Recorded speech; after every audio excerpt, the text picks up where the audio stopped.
Player से मिलने आए थे, खिलाड़ी से बात हुई है, क्या बात हुई है आप?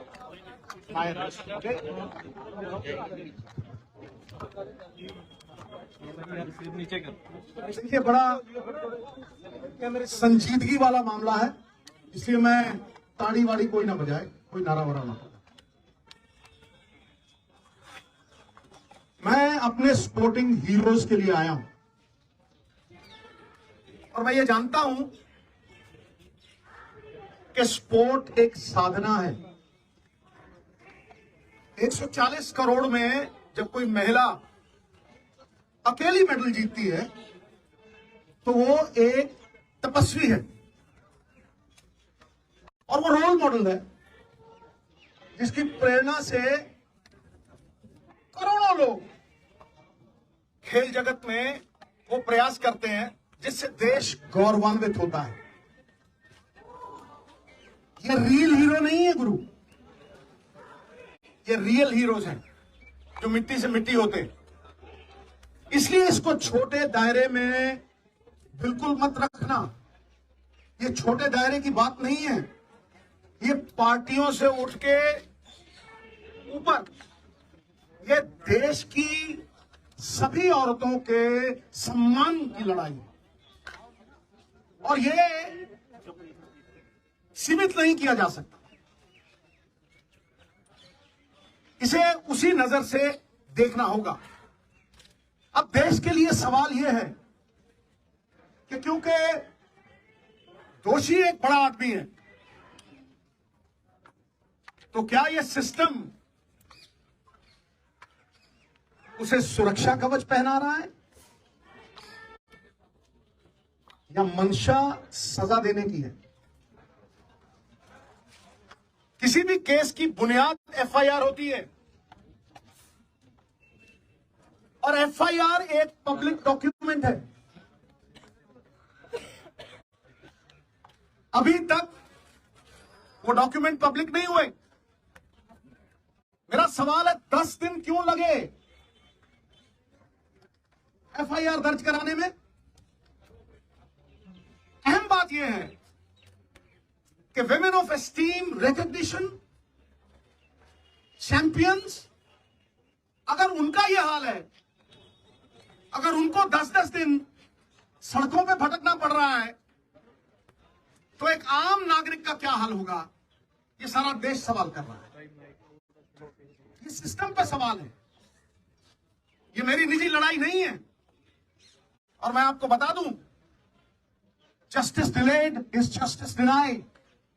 अगर ज्यादा देर ये जस्टिस डिनाई हुआ तो सिद्धू जान की बाजी लड़ाएगा, जान की बाजी। और मैं फड़ नहीं मारता हूं। सबसे पहली बात, कार्रवाई दोषी पे नहीं, उस अफसर पे भी कीजिए जिसने 10 दिन एफआईआर दर्ज नहीं की। Lalita Kumari versus the state of UP, it is mandatory to register the FIR once a cognizable offense is deciphered. और वो जो cognizable offense proven हो गया है तो फिर उसकी ऑप्शन नहीं है, उसे एफआईआर दर्ज करनी पड़ेगी। और अगर वो नहीं करता तो 166 के तहत 2 साल कैद भी हो सकती है। नंबर 2, सबसे बड़ा सवाल कि दोषी एक डोमिनेंट पोजीशन पे है, अक्यूज्ड एक डोमिनेंट इन्फ्लुएंशियल पोजीशन पे है। वो किसी का भी करियर बिगाड़ सकता है और किसी को भी धमका सकता है। तो फिर आप कैसे एक्सपेक्ट करते हैं कि वो इतनी डोमिनेटिंग पोजीशन पे है, एक फेयर इन्वेस्टिगेशन होगी? Where is the moral authority now? He must resign for a fair probe, for a fair investigation. FIR दर्ज इसलिए नहीं की गई, कमेटी बनाने का मतलब पूरा देश समझता है। You are sweeping things under the carpet. FIR का मतलब, इसका कमेटी का मतलब क्या है कि ठंडे बस्ते में डाल दो, भटकने दो। और देरी करो, डिले करो। दिल्ली डेली कितनी कमेटियों ने सजा दी है भाई? फिर अहम सवाल जिस पे मैं आ रहा हूं, सबसे महत्वपूर्ण सवाल, अब जो एफआईआर हुई है और कोर्ट की प्रोसीडिंग से मैं पूरी तरह से कन्विंस्ड हूं, वो पॉस्को एक्ट के तहत हुई है। POCSO is not a bailable offence. जब वो बेलेबल ऑफेंस नहीं है, किस धारा के तहत किया है? आप माइल्ड एफआईआर तो नहीं कर रहे उसे क्लीन चिट देने के लिए, बैकडोर एग्जिट देने के लिए। बताइए किस धारा के तहत आपने वो किया है? और क्योंकि वो माइनर की कंप्लेंट है, उसमें कंसेंट मैटर नहीं करती। मिनिमम सजा 3 से 5 साल है, अरेस्ट क्यों नहीं हुई? I am asking the question, ये अरेस्ट क्यों नहीं हुई? और सबसे बड़ी बात, इस बात को मैं आपको विनती कर रहा हूं, इस बात को मैं चिल्ला चिल्ला के कह रहा हूं कि अगर आप सच तक पहुंचना चाहते हैं, अगर आप तथ्यों तक पहुंचना चाहते हैं, you want to uncover the truth, तो जैसे बाकियों की होती है custodial interrogation is a must. पकड़ो जैसे होता है, अरेस्ट करो और कस्टोडियल इंटेरोगेशन, वरना it is a meaningless exercise, फिर उसका कोई फायदा नहीं है। बारंबार 10 दिन भटकाते रहे हो,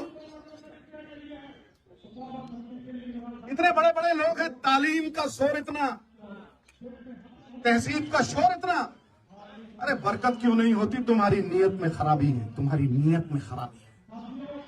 और देवताओं की नीयत में भी आ जाए अगर फर्क, नजारा चाहे जन्नत का क्यों ना हो जाएगा गर्क। तो ये सबसे अहम मुद्दा है साहब। क्या कानून ऊंचे लोगों के लिए दोहरे मापदंड रखेगा? जिन्होंने देश को गौरवान्वित किया, जिन्होंने मेडल जीते, will you belittle them in front of a nation of 140 crores? Why is this happening? अरे जिनके मत से बनती है सरकारें, खेल जगत के चमकते हुए सितारे, आज सड़कों पे दर बदर भटक रहे बेचारे। क्यों? Is the law different for the high and the mighty? It cannot be. Resignation होना चाहिए, इंटेरोगेशन होनी चाहिए, और सबसे बड़ी बात, अरेस्ट करके कस्टोडियल इंटेरोगेशन। मैं इस केंद्र बिंदु पे खड़ा कर रहा हूं। केंद्र बिंदु तो ये लड़कियां हैं। अरे साहब, शेरनियों की दहाड़ है इनकी। नहीं तो जब ऐसे केस होते हैं, धन्य है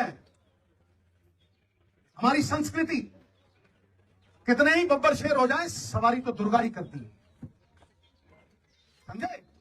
धन्य है वो मां बाप जिन्होंने ऐसी बेटियों को जन्म दिया जो जुर्रत रखती हैं, जो सवाल करती हैं।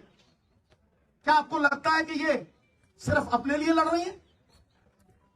ये पूरी दुनिया की औरतों के सम्मान के लिए लड़ रही हैं।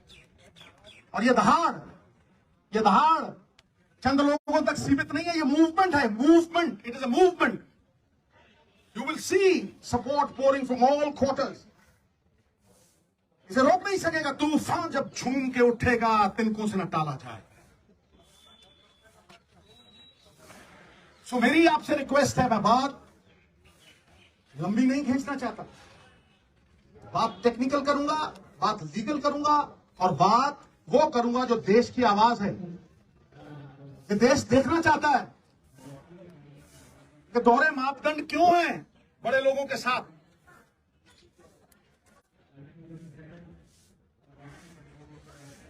सही और गलत की लड़ाई में न्यूट्रल में नहीं रह सकते आप, आपको पक्ष लेना पड़ेगा, आपको पक्ष लेना पड़ेगा। सत्य तक पहुंचने के लिए, आम आदमी में विश्वास जगाने के लिए लखीमपुर खीरी की तरह मत कर देना। मैं कहता हूं किसी पार्टी का हो, कोई भी हो, ये पक्षपात क्यों कि तुम करो तो न्यारी लीला, कोई और करे तो कैरेक्टर ढीला। ताड़ी नहीं भाई, आज ताड़ी नहीं। ये लोगों का दुख दर्द तकलीफ है। एक स्पोर्ट्समैन होने के नाते मैं जानता हूं पसीना बहाए बिना ये अचीवमेंट नहीं हो सकती। इनके सेल्फ एस्टीम को ठेस पहुंचाना इज हर्टिंग नेशनल प्राइड। तो मैं आखिर में आपको लिखित प्रेस नोट भी दूंगा, और मैं लिखित देने से पहले चंद लाइनें कहना चाहता हूं कि हो चुकी है पीर पर्वत सी पिघलनी चाहिए, इस हिमालय से कोई गंगा निकलनी चाहिए। सिर्फ हंगामा खड़ा करना मेरा और इनका मकसद नहीं, सारी कोशिश है कि ये सूरत बदलनी चाहिए। फिर मेरे दिल में ना सही तो तेरे दिल में ही सही, हो कहीं भी आग, लेकिन आग जलनी चाहिए, सूरत बदलनी चाहिए। बहुत बहुत धन्यवाद, बहुत बहुत शुक्रिया। मुझे इतना ही कहना था, और इतना अगर आपके माध्यम से चला गया तो ये मूवमेंट को और बल मिलेगा। और मैं फिर दोहराता हूं कि लड़ाई इनकी नहीं है, ये घर घर की लड़ाई है। ये किसी के साथ भी हो सकता है, this can happen to anyone. इसलिए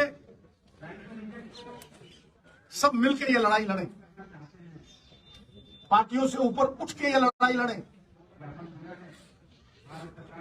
ये पांचों उंगलियां कोई टेढ़ी है, कोई लंबी है, कोई छोटी है, लेकिन जब इकट्ठा हो जाती हैं तो अपनी ताकत से 1000 गुना बोझ उठा लेती हैं।